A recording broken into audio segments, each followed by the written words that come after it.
Alright guys, I hope you're all doing well, and welcome to the showdown between the Ogre Kingdoms and the Vampire Counts here on Celestial Lake. It's going to be myself with Greasus facing off against my pal Subutai here with the Strigoi Ghoul King. And it's time for a Royal Rumble. The Ma's hungry, granted not much good eating here on the other side, but you know, Ogres, they're going to make it work. As far as the build goes, it's going to be Greasus, and yeah, just to be straight up with you guys, Greasus is pretty awful, but he does bring a couple things to the table against the Vampire Counts, which is fun. He does have an AoE aura, which does give ward save and ITP, so against, you know, Mortis engines and terror-causing monsters, this is going to make all your Noblars quite a bit more resilient, right? That's going to give them immune to psychology, and then you bring the Horde Master as well, so suddenly the Noblars have 64 leadership and are immune to psychology with 10% ward save. That's actually not terrible, so that is one thing he does well, and he does also have anti-large and armor piercing against some of the big monsters. Now, we have to keep the big Chungus going, so Greasus is going to be getting healed by Butcher of the Great Maw. In the backfield, it's going to be Noblar Trappers with the Throwing Stars, a single Iron Gut, and Powder Guts. Man-Eaters with pistols are really good in this matchup. Their shooting does excellent damage against Crypt Horrors, Mortis Engines, the various characters, and if your opponent tries to shut them down with the traditional tools of Fellbats and Direwolves, they will defeat them both decisively in combat. So I'm a big enjoyer of the Powder Guts as well as basic Man-Eater pistols. And these guys look super cool. They got their like Empire apparel, yeah, you gotta love it. Hanging out in Nuln, I suppose. On the backside here, we do got Noblars, as well as a Noblar Trapper, going to be rolling up towards Objective 1. And that's it for my army. Greasus is going to be putting this game on his back, baby. Now, looking at the Vampire Counts, it is going to be a Vargulf. Not a bad monster. It regenerates, it's mobile, a little bit annoying to lock down, can hit and run against valuable targets. And yeah, we're going to see what it does. Up in the sky, it is going to be the Ghoul King. He's an excellent choice against Ogres. Outstanding, top tier. He has armor piercing, anti-large on the Goose, as well as poison, and he does have Spirit Leech, which is a very good spell. Can summon ghouls, and he is ready to go. Granted, I do think that the other one, the Strigoi Vampire Lord, might be better because he has that free healing ability, but the Ghoul King does have the mixed lore magic with Spirit Leech, which isn't bad at all. For the rest of the army, it's going to be fairly standard. We got two White Kings on foot. Pretty tough to deal with. These guys are very tanky with 5,000 HP, which is pretty insane. Like, you look at a lot of foot characters in this game, and they got HP like 3,000, 4,000. But White Kings are just absolute linebackers. Very tough to drag down. A couple zombies with spears and Cryptors makes sense. You let the zombies absorb the Ogre charge. Use spears to kind of hold them in place, and Cryptors to do the hard-hitting damage, which I think is a good call. We're going to be rolling up at the points, and we do see the Strigoi Ghoul King getting popped in the face by the Powder Gut, so certainly some good damage there. And calling for the Vampire Counts is going to be Cryptors, backed up by Skeleton Spearmen, and the blob fight is soon to be underway. Greasus rolling dirty on that Vargulf, trying to capture it on his motor scooter here, his giant shank and meat. I love the way he turns. Oh my god, it's so freaking haggard. But he does move around. I feel like Greasus could also use a melee defense buff. I don't know why his melee defense is so low. I mean, I guess he's a giant fat slob on a cart, so it makes sense that his melee defense would be lower, but from a lore perspective, I suppose it should be a little bit higher. But yeah, the fight is on. Immune to psychology, extra leadership, the Iron Gut's going to be saturating in the front with the Noblars, and it is time to get that Royal Rumble going, ladies and gentlemen. Noblar Trappers immediately going to be opening up, but look at the damage that Scab's Great did. So one of my Noblar Trappers just got wrecked by those White Kings, and that was, you know, that's a 550 gold unit. So that was an insanely brutal play, and it was very good. But the Powder Guts are sitting up on the hill, and they are shooting at the Cryptors here. Cryptors are getting worn down. Meanwhile, the Strigoi Ghoul King is going to be flying overhead, and Greasus, the Ogre Tyrant, is going to be getting nailed by a Spirit Leech, which I don't mind. He's got a huge HP pool, and I was like, all right, we could just heal through that. That was kind of my thinking right here.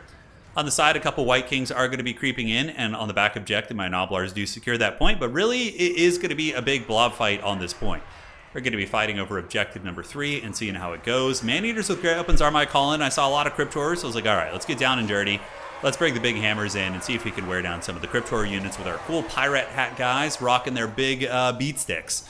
White Kings are a little bit trapped up in combat, calling in some Saber Tusks to help do some peeling as more Cryptors do arrive in the fight. And Greasus is kind of getting his butt kicked. So the Vargulf and the Strigoi Vampire Lord are just laying a righteous whooping on him, so he's going to be getting his mobility scooter and rolling on out of here with his shank and meat. He's taking his toys and going home. And looks like Spirit Leech going down. I do respond to the Troll Guts, going to be trying to heal him up. And as far as the value goes, I'm a little bit behind, which is never a good thing against Vampire Counts. Typically, you want to be ahead of them here, but this is my opportunity to get some value here. He does call in a Mortis Engine, and I was like, ooh, yes, a Mortis Engine.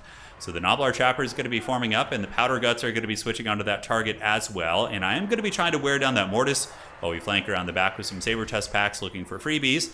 And now realizing he's pretty much all in on objective number 3, I am going to be getting my 2 Noblar units and the Trapper and heading over to objective 2 and just trying to steal that. I was like, why the hell not? Let's roll over there. No one's even fighting over it. Extra ingredients activated. You can see the Mortis Engine is getting karate chopped by the Noblar Trappers as well as the Powder Guts here. And a giant power fist of the Great Maw comes down from the lore of the Great Maw, nailing those skeleton spears. And we time that with everyone has their price to lower the leadership of the vampire counts by 8, which is then going to lead them to crumbling. So some MLG Greasus tactics. And the Mortis Engine does get karate chopped here, so that was a big play for us because we were pretty massively behind in this game, I felt. But now that the Mortis Engine is on death's bed, it's crumbling down. My opponent only just really noticing that it's super beat up, trying to get away.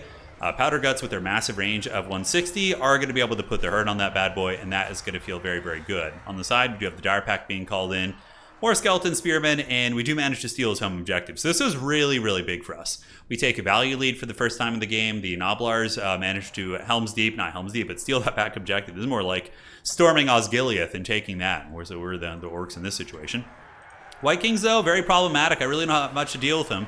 Greasus is going to be running away from the Strigoi Ghoul King after getting his butt kicked a million times over. We do pop into the Troll Guts. And Greasy's going to be trying... Oh, he just kicked that dude in the face, although it didn't do any damage, which was a little bit weird. And now he's getting 2v1 very hard, so at this point, I knew the ground was kind of lost. We're going to have to abandon this territory. The Man-Eaters with Grey Weapons fighting okay. They've gotten about 500 value. They have put some hurt on these guys, but the Greenskins supporting infantry... Not Greenskins, the Vampire Counts. It's been a long day. The Vampire Counts supporting infantry is a little bit more effective here, right? The Noblars have broken off and ran, although they put up a valiant little fight. So I do need to get my Man-Eaters back. Greasy's getting absolutely smashed up, and my value lead is starting to close a little bit. So now I kind of was like, okay, my experiment of trying to win the blob fight against the vampires, it obviously didn't go well. I had a feeling it wouldn't, but, you know, Greasus, he's a Chad. Sometimes he can pull it out. So we decided to retreat here, and we're going to be trying to play the objective game now, which is typically how meta ogres would play against vampire counts, is like, you know, using their shooting and bouncing between objectives with their mobility and hard-hitting capture weight. And we're going to be resorting to that playstyle. And if I can stabilize Greasus, get another heal on him, and just keep him from dying, that's going to be pretty big. He's gotten some value, I suppose. Let's see, he's gotten about 1,000, which isn't the worst. He costs, I think, around 1,700, 1,800, so yeah, he got about half his value back here. He tanks a little bit too. So Saber-Tusk Pack's being used to intercept the Strigoi Ghoul King, so we are able to intercept him. Meanwhile, the Powder Guts going to be trying to rip some shots here where they can. Iron Guts and Man-Eaters are forced back. A couple Iron Guts still fighting here, but they are going to be overwhelmed and taken down. Meanwhile, on the side, we do pile in with a couple dual weapon bulls. So bulls, very, very solid here. Dual weapon bulls are probably your best choice in this matchup. As far as bulls go, they're really good at clearing out chaff units like skeletons and zombies. So typically in a more meta ogre build, that is probably what you would see predominantly for the infantry choice. Granted, Iron Guts also aren't terrible. They're just generally a good unit. So everyone has their price. Greasus is back, baby. 1,000 HP on him, and the ogres are back of the menu as the Strigoi Ghoul King is on the run from the Royal Big Chungus. He doesn't want to get caught up and surrounded, and he is going to be doing the safer option, which is to Spirit Leech Greasus. So I have some special ops ideas for Greasus now. The idea being is I'm going to run him into the trees and just let him feast on his Hawk of Ham there and try and survive. So the Mournfang Cavalry, they're here in the back, and they're a good anti-large unit. If they can catch Cryptors in the open, it's going to be very cost-effective for us. Meanwhile, in the back objective, Noblar Trappers being an absolute menace, actually able to get some Cryptors to crumble, which is pretty insane. Also putting up a decent fight against these Cairn Race here. So yeah, Noblar Trappers are an amazing unit. It's a good thing they got nerfed like 10 patches ago. Mortis Engine is called back in for round 2, and at this point, I'm going to be retreating over to the west side of the map, so you can see making a bit of a migration as I'm summoning my chaff units so I can call them back in later. Leaving a Saber-Tusk Pack to fight here with some, tattered Man-Eaters, holding up the entire Vampire Count army. I'm like, all right, let's rock and roll. Let's hit objective number 2, see if we can scrap over there and get her done. We do also have some units rallying, and the Butcher of the Great Maw, he's got some healing left. Sadly, Greasy is he's rolling away. He's trying to escape. He's currently sitting at 965 value, so he's still hanging in there. And as long as he doesn't die, he's going to be helping the leadership of the army. So that little Noblar resistance force here actually did very well, and we are going to be getting the Mournfang Cavalry to charge in and crush these guys. So they got their big beaten sticks, and they're going to be laying a righteous whooping here on the Vampire Count units. Hopefully, Cryptors are crumbling. Cairn Race, though, are still in relatively good shape, and yeah, we're contesting the point. We don't quite have it yet. The Ogres have reformed ranks here. Man-Eaters or the Powder Guts are going to be shooting at the Strigoi Ghoul King, who's also healing capped, so we know that any damage we do to him now is going to be a permanent staying tax here. As Greasus Goldtooth, he does not care about Spirit Leeches. He is going into the trees. He wants to eat his ham, and we're going to see how that works out. So now I'm going to be going all in on Vampire Counts on Objective 2, so we're going to be cruising over with the Ogre Bull's dual weapons, taking advantage of my high speed at 54 to head over there and try and grab that. Meanwhile, the Mortis Engine is back in business, but it's getting beaten down pretty bad by the Mournfang Cavalry. And granted, the Mournfang Cavalry are still taking some heavy damage from the Cairn Race. Cairn Race do 100% AP, so very, very solid unit. And Subutai has managed to get some cheap spears in here, so the skeleton spearmen are going to be poking away. So that's very problematic for us. But we're rolling dirty. Greasy's going to be hustling in the trees, and now I've called in one of my favorite units in this matchup and in general on the Ogre roster, which is going to be the Iron Blaster. Iron Blasters are a freaking cool unit. They're really, really excellent at just killing Cryptors, monsters, Mortis Engines. They do some serious work. I'm a big enjoyer of Iron Blasters. I feel like they've gone through a lot of changes in Warhammer 3, and they're in a good spot right now for sure. But Mortis Engine has arrived. It's not super good against Ogres in general, but it does provide healing and support to the nearby units. You can see the Reliquary Binding, and it imbues magic attacks, which is kind of cute. Another Power Fist going down there on the Cairn Race does help get through the magical defenses. And the Iron Blaster does get a point-blank shot, mows down several Cryptors, and now is going to be retreating back while Saber Tusks are called in here to try and support and peel this off. Vampire Count's going to be maneuvering over this way. I do have a bit of a value lead, but with the healing the Vampire Counts have done, and I mean, I've done a lot too, but the thing is, his healing is functional, right? Like, the healing on the Strigoi Ghoul King is still useful, and he's still providing to the battle, whereas my healing is just like a haggard dumpster in the woods. It's just dumpster diving in the woods, just being terrible, which is what Greasus typically does, right? So we're going to be retreating back a little bit, not by choice, but the Mournfang Cavalry do get broken. It's a fallback in good order. That's a bit of an understatement here.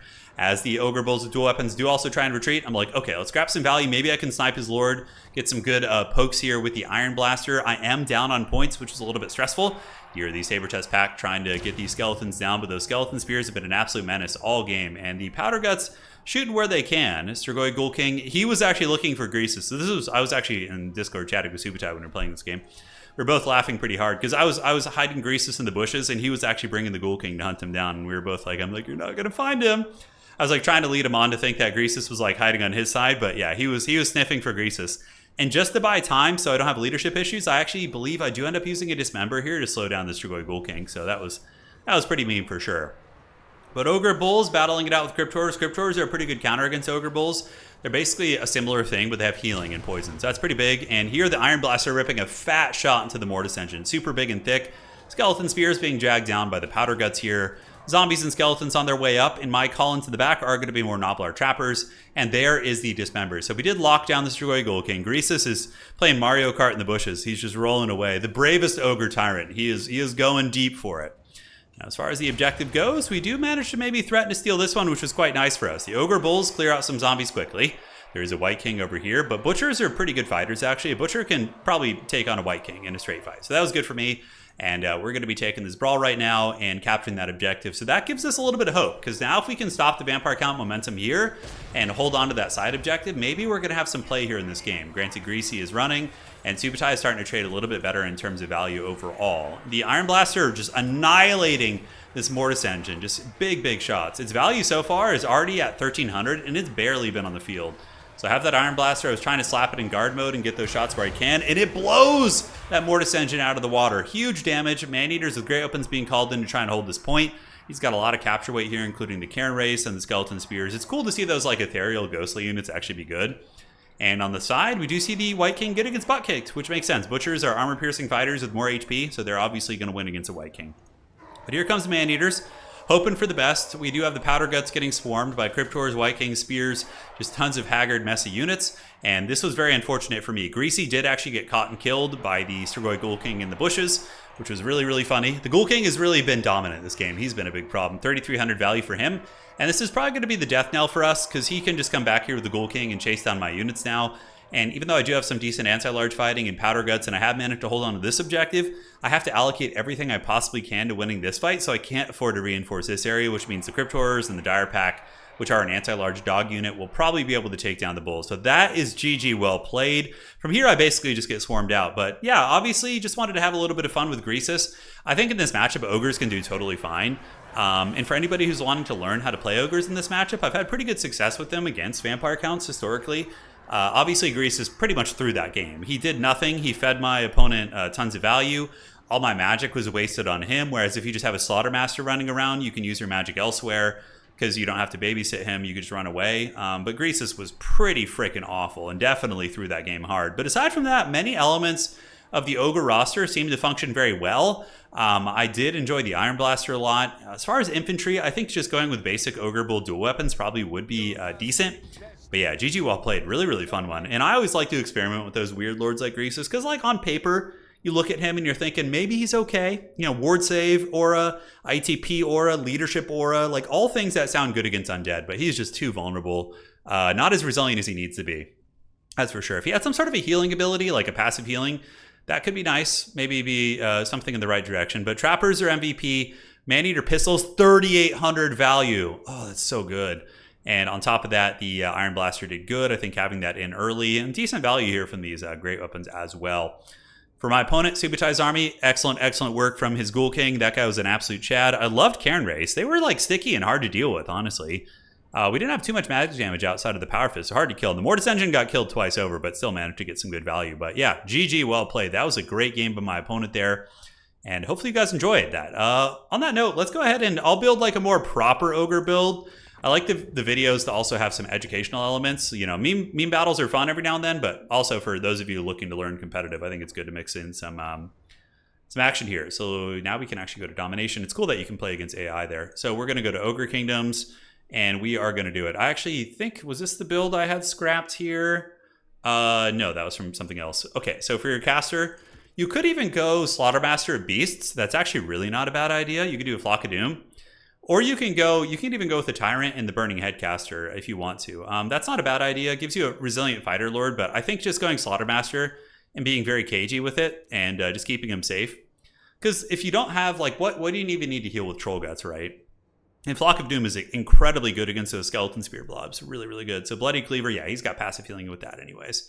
I think he just needs to be in melee. Yep, so that's good. And from here, you want to max out on basic Gnoblars. 100% max out on trappers. They're your bread and butter. You want 2 of these shooting units. These guys are just your MVPs. Very, very solid piece. And aside from that, we do have a little bit of money left over. We have about 800. You could even put 1 trapper in reserve and bring 2 Ogre Bulls with dual weapons. This is a really good starting army. You have answers against Cryptors with all your shooting here. You have really good anti-skeleton and zombie. And if they try and dive or snipe your Lord, you can use the Maneater pistols to protect them. And obviously we'll have call-in. So from here, you want to get some Saber Tusks. I think 3 of them is probably adequate. 1 Bornfang Cavalry with Grey Opens. Sky Striders are good, but God, they've gotten cost increases. If the Sky Striders probably wouldn't be viable unless you bring like a healing-centric build. Probably one of my first call-ins might be an Iron Blaster too. I really enjoy those. And aside from that, we want to get another Trapper here. Dual Weapon Bulls. And Man-Eaters.